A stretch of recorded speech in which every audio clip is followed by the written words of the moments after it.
Released in 2001, just months before 9/11 reshaped global politics, Metal Gear Solid 2 dared to tackle ideas most people weren't even ready to understand.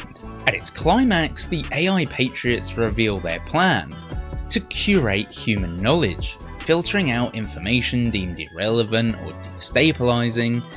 In other words, controlling the narrative by controlling the internet. Think about this. When Kojima wrote that story, MySpace didn't exist. YouTube wouldn't launch for another 4 years. Facebook was just a Harvard project. Yet Metal Gear Solid 2 already foresaw a future where digital noise overwhelms truth, where memes can spread faster than facts, and where algorithms silently shape what we see, believe, and share. At the time, critics accused Kojima of being too convoluted. Players complained the game felt confusing, even paranoid.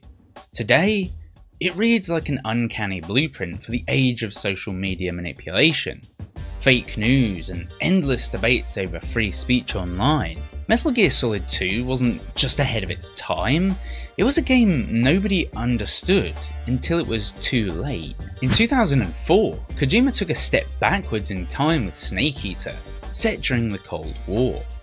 But as always, the story said more about the present than the past. The Cold War setting is less about nostalgia and more about how superpowers weaponize smaller nations to fight battles on their behalf. Proxy wars, where ideology is just a convenient excuse for profit and control. In the 1960s, this was Vietnam. In the 2000s, as the game was released, it was the wars in Iraq and Afghanistan. And today it's Ukraine and Yemen and countless other battlegrounds where outside powers pull strings. What makes Snake Eater resonate isn't just its espionage action, but its commentary on loyalty, betrayal, and the personal cost of being a pawn in political games. Soldiers like Naked Snake weren't just fighting wars, they were being sacrificed for the greater good of powers far above their pay grade.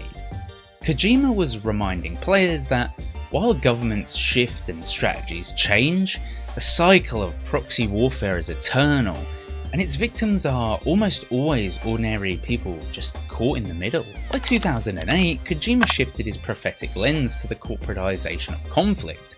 Metal Gear Solid 4 presented a world where wars weren't fought by nations, but outsourced to private military companies.